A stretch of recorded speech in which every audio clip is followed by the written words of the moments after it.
Por que entender como o cérebro funciona? É conhecendo a estrutura cerebral que podemos tirar melhor proveito do mais rápido, melhor e mais complicado computador que existe, o nosso cérebro.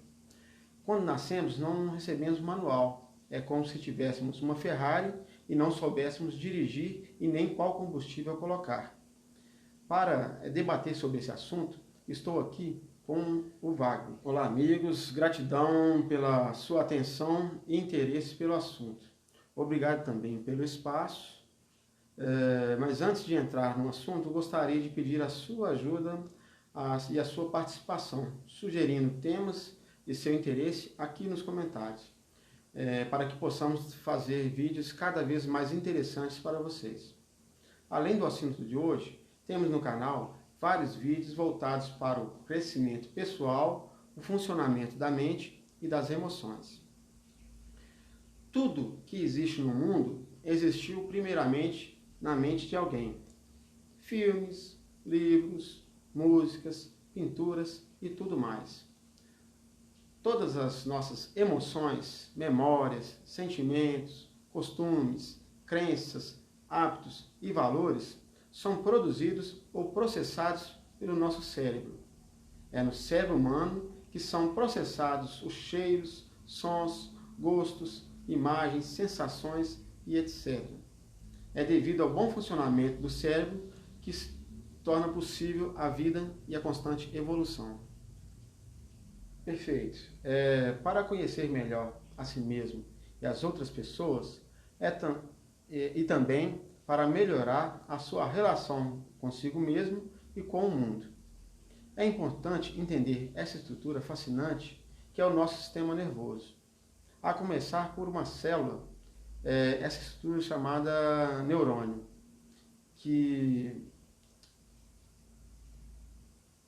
qual é a estimativa de neurônios que possui o corpo humano? Estudos brasileiros, que já são reconhecidos em todo o mundo, estimam que o cérebro possua cerca de 86 bilhões de neurônios. E se pensarmos em termos matemáticos, o número de combinações possíveis entre esses neurônios seria como se elevássemos esse número à potência de 1000 a 10.000, pois esse é o número médio de conexões existentes entre um neurônio e o outro, em um cérebro humano sadio. Qual a estrutura desses neurônios? A estrutura dos neurônios conta com um corpo celular, onde são localizados os dendritos, o axônio, que é o terminal, e o terminal sináptico. O corpo celular é responsável pelo maior consumo de energia. Cerca de 20% do oxigênio que respiramos é consumido pelos neurônios. E toda a produção de ATP, adenosina trifosfato, é feita pelo corpo celular. E é ele que metaboliza os nutrientes e mantém o neurônio vivo. Sem o corpo celular, o neurônio morre, pois não consegue metabolizar os nutrientes que o neurônio precisa para executar as suas funções. Uma doença que pode matar o neurônio é o derrame, o AVC. No derrame, a pessoa tem uma área de morte celular, além dos neurônios no córtex cerebral. Ela atinge exatamente o corpo celular do neurônio. Os dendritos são os responsáveis pelas conexões entre os neurônios. Para se ter uma ideia, os dendritos podem se comunicar com 1000 a 10.000 neurônios adjacentes. Já os axônios são responsáveis pela condução dos sinais elétricos, ou seja, pelo envio das informações dos neurônios. Eles podem medir milímetros ou até passar de 1 metro de comprimento. O terminal sináptico é responsável pela transformação do sinal elétrico em sinal químico, para que seja possível fazer a conexão entre os neurônios. Existem 2 tipos de axônios, os mielinizados e os amielínicos, ou amielinizados. A mielina ou bainha de mielina é formada por proteínas e gorduras, principalmente o ômega 3, que revestem o axônio e servem para proteção, além de ser um isolante elétrico, que permite uma maior velocidade no envio das informações transmitidas pelo axônio. Para dar uma ideia de velocidade, os axônios com a bainha de mielina podem transmitir informações em uma velocidade de 400 km por hora. E os axônios sem a bainha de mielina transmitem as informações a uma velocidade média de apenas 30 km por hora. A bainha de mielina é composta de intervalos chamados de nódulos de Ranvier, e os impulsos elétricos são feitos de forma saltatória, o que permite um aumento na sua velocidade. Na ponta dos terminais sinápticos acontece uma dilatação, chamada de botão sináptico, que contém inúmeras vesículas, onde se encontram os neurotransmissores, responsáveis pela transformação do sinal elétrico em sinal químico para serem transmitidos para outros neurônios. No nosso cérebro, a massa cinzenta é composta por neurônios sem a bainha de mielina, e a massa branca do nosso cérebro é composta por neurônios com a bainha de mielina. Pessoal, fiquem ligados que após a parte teórica, vamos falar de como essas informações poderão ser aproveitadas na prática em nossas vidas. Como é feita a comunicação entre esses neurônios?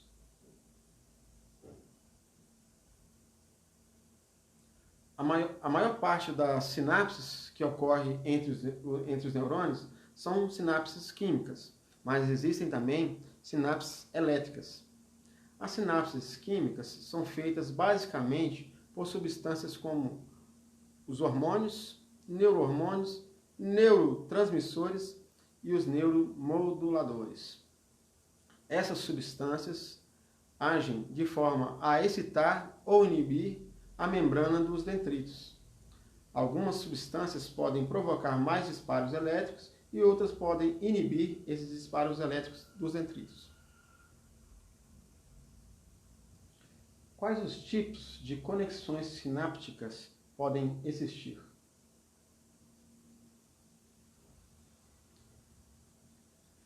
No nosso sistema nervoso, temos 4 tipos de ligações sinápticas químicas. A ligação axodendrítica, que é a ligação entre um axônio de um neurônio e um dendrito de outro neurônio. A axônica, que ocorre entre axônios de 2 neurônios diferentes. A axossomática, que é a ligação que ocorre entre um axônio de um neurônio e o corpo celular de outro neurônio.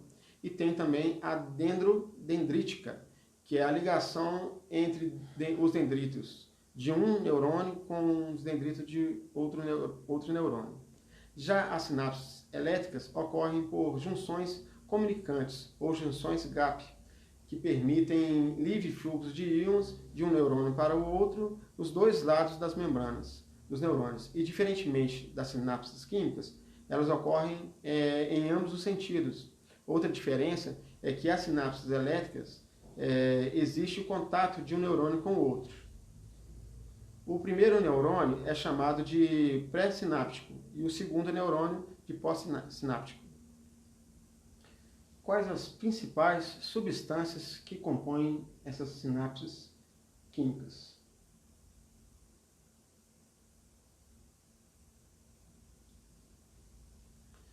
As sinapses químicas ocorrem por meio de neurotransmissores como acetilcolina, adrenalina ou epinefrina, noradrenalina ou norepinefrina, dopamina, serotonina, histamina e GABA.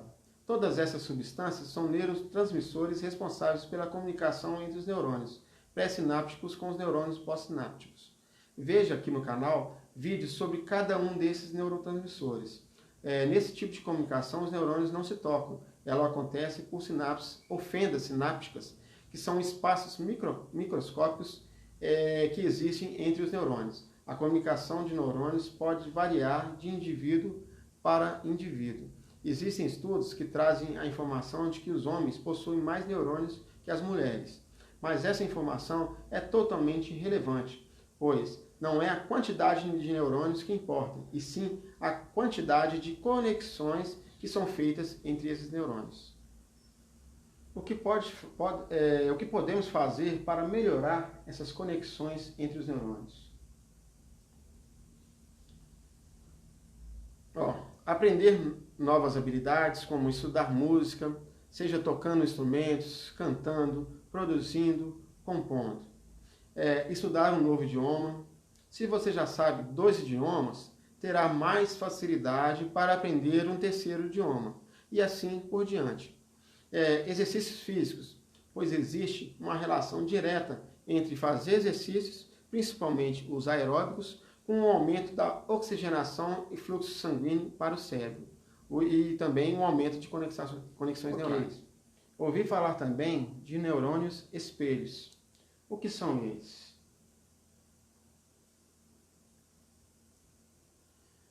Os neurônios espelhos constituem um grupo de neurônios que são muito importantes para a empatia, tanto em adultos quanto em crianças, né? Lógico. Tanto filósofos quanto cientistas já haviam percebido a tendência dos seres humanos de imitar ações e comportamentos de outros seres humanos. Mas foi só na década de 90 que Giacomo Rizzolatti descobriu sua existência. Por meio de um experimento onde ele monitorava o cérebro de macacos para saber quais áreas do cérebro eram ativadas de acordo com os movimentos que eram executados pelos macacos, durante um desses testes, tanto os macacos que estavam fazendo os exercícios, os movimentos, quanto os macacos que estavam apenas observando esses movimentos, tiveram as mesmas áreas do cérebro ativadas. Algumas pessoas chamam essa célula de macaco vê, macaco faz, por conta desse experimento. Um experimento semelhante foi feito com humanos. Foi mostrada para uma pessoa que estava sendo monitorada uma série de fotos de rostos diferentes, com expressões de felicidade, tristeza, nojo, raiva, medo, etc. E foi orientada que ela imitasse as expressões à medida que ia vendo as fotos. Depois foi pedido que ela olhasse as fotos, mas sem imitar as expressões. Nesse experimento, as áreas do cérebro que eram ativadas tanto quanto o indivíduo imitava as expressões quando ele só olhava as fotos, tinham a mesma área ativada. Isso prova que os neurônios espelho também estão presentes nos humanos. Outro fator interessante desse experimento é que se fossem mostradas várias fotos de pessoas com raiva, dor, nojo e demais emoções negativas, o indivíduo que estava observando também sentia mal e desconfortável. E os rostos, quando os rostos que eram mostrados eram rostos com expressões de felicidade, harmonia, carinho, amor e euforia, o indivíduo se sentia melhor e mais confortável. Tudo isso se refletia na mesma região do cérebro que acendia quando imitava as expressões. Porém, quando ele imitava as expressões, a parte iluminada era maior. Esses neurônios espelho são importantes para a vida em sociedade, tanto para a vida social, como para a sobrevivência e para o aprendizado. Você já percebeu que quando estamos ensinando alguma coisa para uma criança, como um gesto tipo bater palmas, aí você fica imitando e a criança vê, e quando você vai repetindo para ela, ela acaba aprendendo e imitando seus movimentos. Essa característica que acontece com a observação, a repetição e o aprendizado foi fundamental para o desenvolvimento e a sobrevivência da raça humana. Entendi. Você já ouviu falar do efeito manada? Efeito manada acontece quando, por exemplo, na natureza, uma zebra avista um leão e começa a correr desesperadamente. O bando inteiro também começa a fugir, independente de ter visto o leão. Isso funciona como um mecanismo de defesa para nos antecipar a um perigo iminente.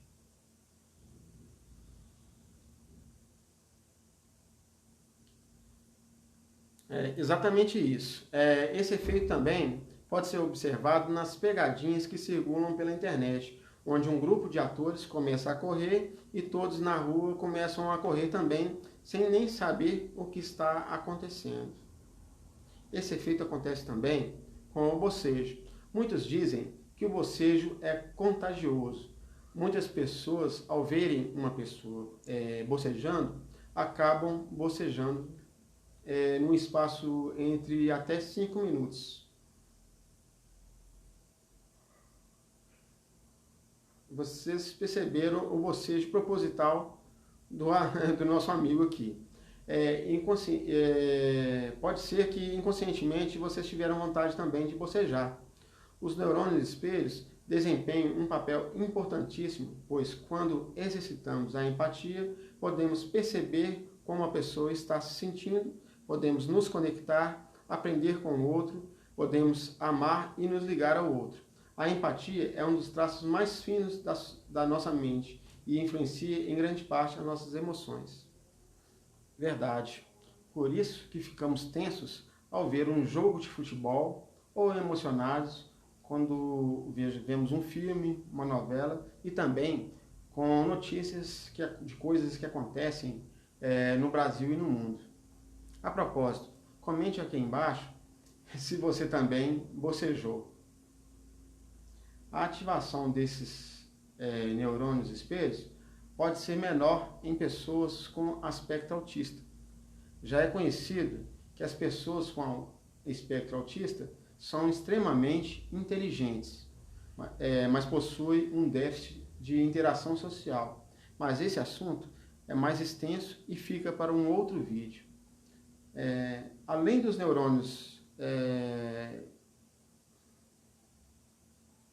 existem outras áreas do nosso sistema nervoso que precisam ser trabalhadas? Outra estrutura que compõe o nosso cérebro são as células da glia, neuroglia ou células gliais. As células que compõem a neuroglia, entre outros, são os astrócitos ou oligodendrócitos e as células de Schwann, ambos formados a partir de glioblastos. Os astrócitos recebem esse nome pelo seu formato de estrela. Elas se assemelham com o corpo celular do neurônio. Elas são responsáveis por dar preenchimento entre os neurônios e dando suporte nutricional. Já os oligodendrócitos e as células de Schwann são responsáveis por formar uma capa nos axônios, chamadas de bainha de mielina, que já falei anteriormente. Sendo que os oligodendrócitos formam as bainhas de mielina do sistema nervoso central e as células de Schwann formam as bainhas de mielina do sistema nervoso periférico. Considerando o número de células do sistema nervoso, podemos estimar que existem para cada neurônio cerca de 10 células da glia, ou seja, existem cerca de trilhões de células da glia. Muito bom, muito grato pela presença, vamos ficando por aqui. Fiquem ligados no canal, pois traremos muitos conteúdos interessantes para vocês. Grande abraço, fiquem com Deus, gratidão.